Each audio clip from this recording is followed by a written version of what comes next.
Welcome back, movie lovers. I'm Josh. I'm Chris. And with our powers combined, we are Garner Brothers Movie Lovers.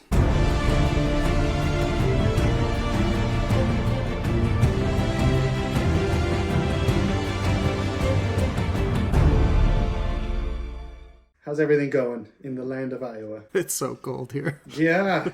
Every day. What was it at its worst? I think it was like negative 15, but the index that they report, like what it actually feels like, it was like negative 45. Oh my gosh. Yeah, you guys live like right through the cross streams of the polar vortex or something, I was learning the other day. Yeah. There's like 3 places in the country that get blasted really bad, and you're one of them. So that's, everyone else in the country doesn't know, but you guys know. Yeah. Well, that sucks for you. Well, let's get into the juicy goodness of a list of movies. The internet's favorite thing in the world, lists. We're going to list our top favorite movies that came out in 2023. Chris has made a hit list of people he wants to murder, but that's not what we're covering today.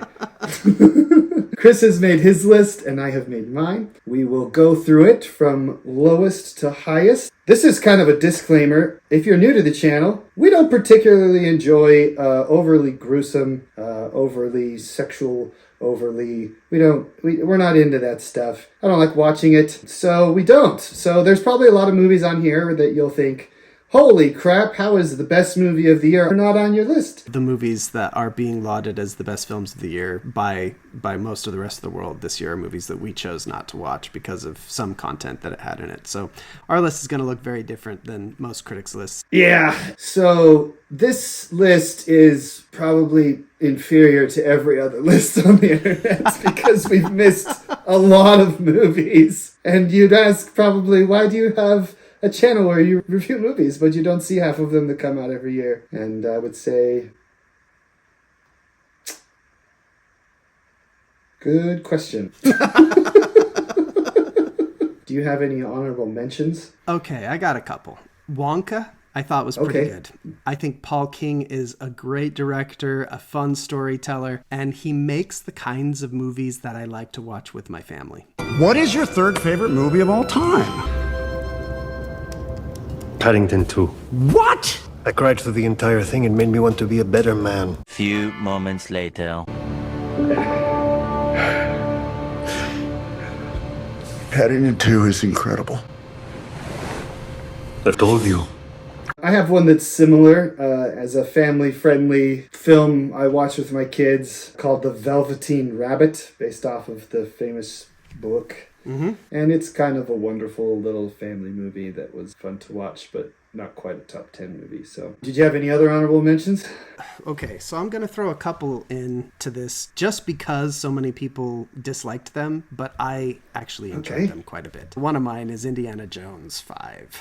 That did not make my top 10, but I had a blast watching it. I love Indiana Jones. I think I like that movie way more than you. It's on your list, huh? It's an honorable mention from me. Probably one of the reasons I like it so much is the music. I loved listening to John Williams score Indiana Jones again. I had a blast at Indiana Jones. It had problems, and so there were a couple things that didn't quite make my list. And maybe it was just a problem of expectations. I don't know. Some of the movies that made my list because I had very low expectations and they turned out to be like really surprisingly good. And so I put them on my list because I want to mention them that way.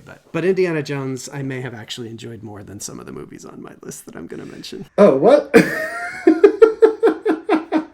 Okay. I'm glad it was at least on your honorable mentions. That's a good one. I have The Flash on my honorable mentions. That's my other one. We actually shot a review for this movie twice. The first time we did it, we recorded like a whole hour and a half's worth of content. And I went to go listen to it, and the audio just didn't work. And we even had a guest host on with us, too, so that was horribly embarrassing and awful all the way around, and I feel really bad about that. But The Flash gets a lot of hate, and there's 2 good reasons for that. Number 1, the special effects are atrocious. And number 2, even worse than the special effects, the cameos at the end of that movie are egregious. Just using the likeness of dead people to profit felt real weird. But other than that, I quite like that movie. I love seeing Michael Keaton return as Batman. I love the storyline. I think that with all the problems that Ezra Miller has, if you can separate the artist from the art, he did great as playing two different versions of the same character. I loved his growth that happened in the movie. Yeah, same. Great story. Great performances. Super fun to see Michael Keaton again and hear the Batman theme again. That movie is a ton of fun. I can't believe it is so universally reviled. And I'm guessing at least half the people who bag on it online didn't even see it. Everybody decided they hated this movie before it came out. This is my last honorable mention, is Blue Beetle. If you're looking for a superhero movie that feels like early days Marvel, where you're getting introduced to characters and it's a fun superhero movie that doesn't take itself too seriously but also isn't too goofy, it's like right in that perfect little early days Marvel, maybe too much. This is a lot like, there's a big blue beetle at the end that he has to fight, a big red blue beetle. Anyway, and there's all sorts of Marvel cliche superhero things, but also that worked pretty well for Marvel at the beginning of their whole thing. And if this movie was part of the MCU, it would have fit right in with all those early day Marvel movies, in my opinion. Well, let's get into the list then. Chris, why don't you start with your number 10? Okay.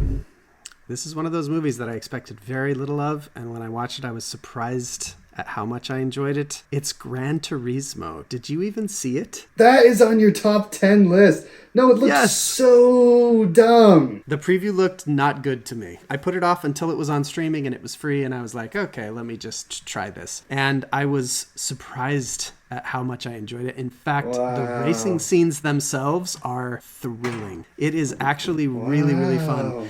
And the story's really interesting. It's a true story. I thought it was actually done really well. And the director of it, Neil Blomkamp, is that how you say his name? He's the guy behind District 9 and Chappie. Like, he's made some films. I didn't realize that was him. That's him. And he's a good director. And he's got good performances out of this movie. Anyway, I thought it was really fun. And I wanted to mention it just because it blew away my expectations. What's your number 10? My number 10 is Megan. I will have to say that there's a couple of characters in this movie that are kind of silly. There's like a caricature of what real people are like. They have a bully in this movie who is like so way more of a bully than I've ever experienced. But the way that they're able to convincingly take this child's toy and turn it into a horror monster is pretty impressive. So I quite actually enjoyed that movie. Also, I like scary movies, so I'm kind of a sucker for those. What's your number 9, Chris? Okay. This is another one that never would have made my list. I wouldn't have expected it to, but I was just really surprised by how much I enjoyed it. That is the Netflix original animation starring Adam Sandler, Leo. Yeah, Leo. Awesome. If you had told me Adam Sandler helped write a movie that would be in my top 10, I would have slapped you. I don't enjoy Adam Sandler ever. But this movie is surprisingly wise. Oh, it is. Yeah. It is. I kept thinking that the whole time I was watching it. I was like, I can't believe hit after hit after hit of like heartfelt, wonderful things. I was just thinking, I'm so glad I'm watching this with my kids. Yeah. Because it is actually so insightful. Yeah. And it's presented in a way that children can understand it. And it is great. It's really surprising to me, but I loved it. What can I say? It's on my list. My number 9 movie is Sound of Freedom. Sound of Freedom is not a fun movie by any stretch. There's some controversial stuff because of the people who are involved in the movie. I guess some of them believe that liberals drink the blood of children or something like that. Anyway, that's not at all what this movie is about. It's just about saving kids. And the truth of the matter is horrifying. It is a really low-budget movie made from an obscure production company that doesn't really feel like a low-budget movie or an obscure production company. And I was pretty impressed just by the quality of the film. I'll probably never watch this movie again. I feel a little bit about this movie like I do Schindler's List.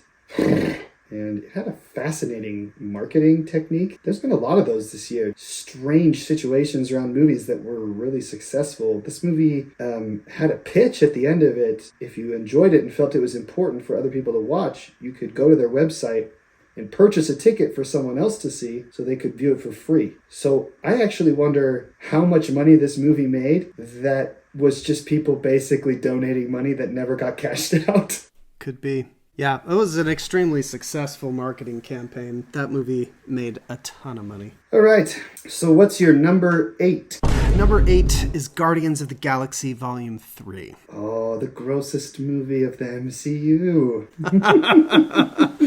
I thought it's probably the best MCU movie, my favorite at least, since Spider-Man No Way Home. I think James Gunn's writing was as funny as ever, but it also had a pretty heartfelt story. I thought it was a great last film for him to be in charge of, and I don't know, I really like those characters. I liked being in the world again, and I thought it was on the level with the other Guardians films. So I'm glad the Guardians was on your list. That probably should be on my honorable mentions at the very least. I just didn't you were like it too that grossed much. out by it. Yeah.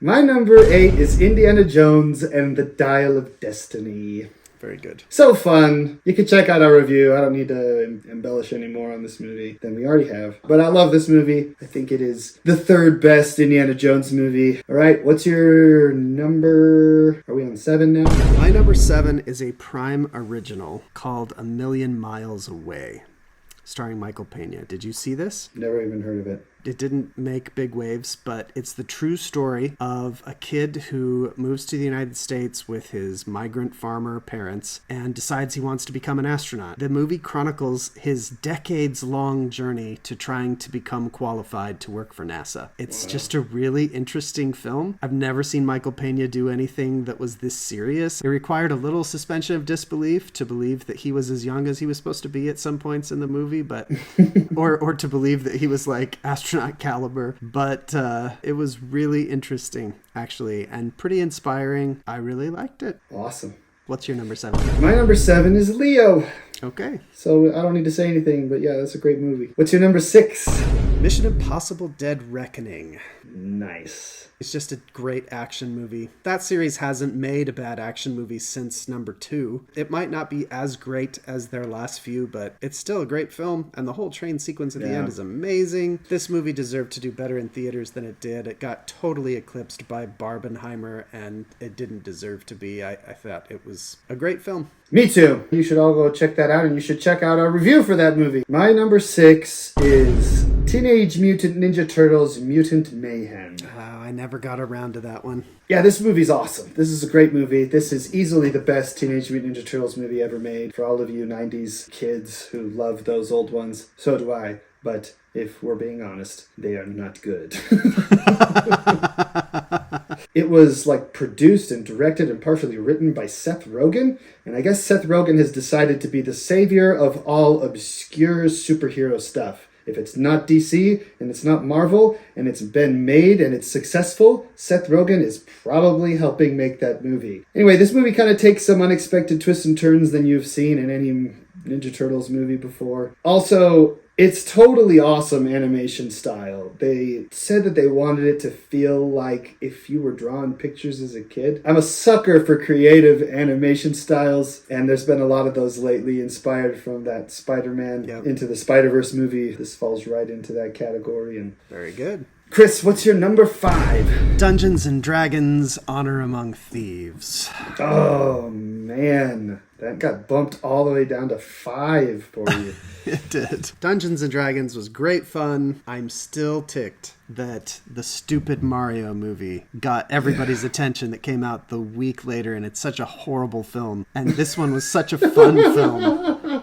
I'm still mad about that. Dungeons and Dragons is a great time. Yeah, awesome movie. If you haven't seen it, and we didn't convince you yet, Watch our review for it. What's your number 5? Mission Impossible: Dead Reckoning. What's your number 4? Past lives. I enjoy movies generally that are escapist, that take me out of the world and give me an adventure that I can get lost in. Every now and then, I really love a movie that, rather than taking me out of the world, puts a magnifying glass over the world and makes me look at it in a different way, or in a deeper way. Past Lives does that. Past Lives is a story of a migrant from Korea. She becomes a playwright in New York based on the director's actual life story. It's just a really interesting movie that will make you wonder about how life could have worked out versus how it did work out. It's kind of a little bit heartbreaking and a little bit hopeful. And all the characters just seemed really authentic to me, and the whole story was just, I don't know, it was just really interesting from beginning to end. And it's the first time this director has directed anything,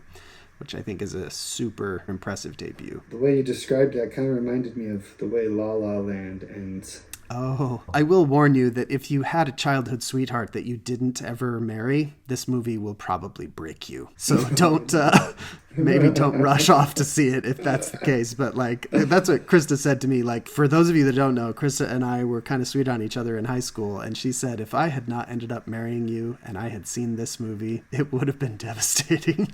Oh my gosh. So anyway, it's a really interesting film. My number 4 is Haunting in Venice. Oh, that should have been one of my honorable mentions. Hercule Poirot murder mystery, Agatha Christie novel-based movie. It's great. It's the best one they've made so far, in my opinion. Agreed. And it's got a horror twist to it. And I love horror and all that good jazz. And Kenneth Branagh is awesome. And I like that guy and his weird mustache in these movies. Go check it out if you haven't seen it. It's a good one. Your number 3, good sir. Forgive me, Josh, for I'm about to put this movie at 3rd, but the movie is Spider-Man Across the Spiderverse. That's okay. Top 3 is a really good spot. If the 3rd film in this series is as good as the first 2, it will be one of the greatest movie trilogies ever made. I'm not talking about superhero movies. Yeah. They're phenomenal. They are so good. They're so funny. The stories are so good. In this one, the family dynamics. I mean, this is really a movie about parents and their children. And the things that it has to say about that relationship and that bond, I thought was really great. The animation is phenomenal. How it's different in every dimension that they go to. It's the natural evolution of the story from the first film into the next film. It's not predictable, but in the end, you watch it and you think ultimately like, yeah, this is kind of where that movie was, like, it had to go this way. Like, this is where it must have had to go. So anyway, it was just excellent. Excellent film. My number 3 is Dungeons and Dragons. Oh, great. Honor Among Thieves. I should also say these 3 movies on the top of my list, these are the only 3 probably on my list that I feel really, really strongly about. What's your number 2? Godzilla Minus 1. What is happening right now? What is your number 1? Just wait. Godzilla Minus 1 is so good. It's far and away the best Godzilla movie I've ever seen. We've got a whole review of it. You can go watch it. I don't have anything to add to that I haven't already said, but Godzilla Minus 1 is fantastic. It was my favorite experience in theaters in 2023. I just had an incredible experience watching that movie. I think I realized why Japan loves Godzilla so much, because apparently this movie harkened back to the original more than it has ever since the original. It's all symbolic. There's a monster that's created from nuclear fallout by the awful atrocities committed in war. And when he's devastating a Japanese city, it is them being destroyed by a monster that they have created themselves. The people have to come together and overcome this monster. It's all this symbolism around war and death and the value of life. And it is incredible. It's just incredible. This is my number 2 as well. It's not like any Godzilla movie you've ever seen. It's basically a historical drama with a giant monster that comes in a couple of times. But it's really well done. And the finale is like Top Gun Maverick levels of awesome. Okay, well, I'm dying to know what your number 1 is, because I thought I knew your top few movies. So my favorite film of the year, I think is one of those movies that is so important that it needs to be seen. It's a documentary. It's called Beyond Utopia. It is about a pastor in South Korea who operates an underground railroad of sorts for people trying to get out of North Korea. It's amazing. Oh, wow. They embedded a documentary filmmaking team with a family that is fleeing through China trying to get away from North Korea. Holy crap. And if you want to get away from North Korea, you have to go all the way through China to Vietnam, and then through Vietnam to Laos, and then you have to cross illegally into Laos, and then get all the way through Laos to Thailand. And once you get to Thailand, you can turn yourself into the police, tell them you're a North Korean defector, and South Korea will pay for you to be rehabilitated into their society. What a harrowing journey. If you get caught anywhere in China, they will send you back to North Korea, where they will kill you or put you in a work camp until you die. There's horrible things that happen in North Korea, and this movie gets into all of that. This movie is just absolutely nail-biting to watch this family try and escape. There are others who try to escape. I will tell you that not everyone in this movie who tries to escape North Korea actually makes it. This movie is tragic. It's so hard to think about what life in North Korea is like. It's just an impossible situation for the people who live there. But in the end, this movie was super hopeful, and it's an incredible thing to watch a family escape from hell on earth and try and make their way to heaven. At one point, they're in Vietnam, and they're in a house that has running water and electricity, and they say, this feels like heaven. Like, this is the most amazing place we've ever been. And the reason is running water and electricity. So it's just an incredible film. It just made me want to get involved in efforts to try and save people from North Korea. It's absolute must-see documentary film. I cannot recommend it highly enough. I had a similar experience of wanting to be a part of helping people from North Korea after listening to a 3-hour interview with Yeonmi Park, a North Korean defector who's just got the craziest stories. She said the way she was trafficked from North Korea to China was a human trafficker asked if her and her mom wanted to be sold to a rich person in China to be their sex slaves, and they thought better than life in North Korea. Yeah, and then they went to China and they were overwhelmed by all of the freedoms that they had in communist China. Yeah. It's tragic what's going on in North Korea, and I didn't even know there was a documentary about it in this movie. So yeah, it is amazing. I'll definitely check it out. Whew. Well, I should have gone first. Tell me your number one, Josh. My number one is Spider-Man Across the Spiderverse. Of course. I really like this Spider-Man movie. I feel a little bit hesitant to say this, but you said that if this next one is as good as the last two, it will be one of the best trilogies ever. I think this movie out-sequeled The Empire Strikes Back. That's how good I think this movie is.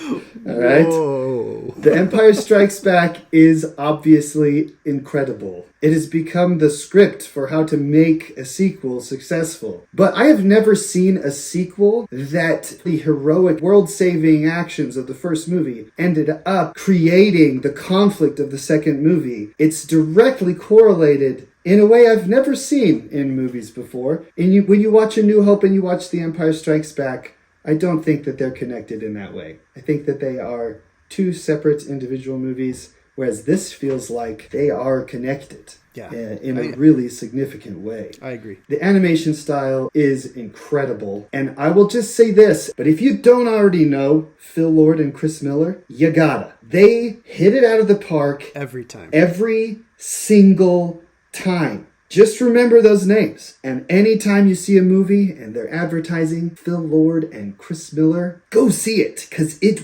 will be good. It will be very good every time. Anyways, but that's our list for the movies from 2023. And we want to know what you thought of our lists, what movies we missed. That's about it. I don't think we have anything else to cover. Do you have anything else? I got nothing. I guess we're all done. Thanks for watching, guys. We'll catch you next time.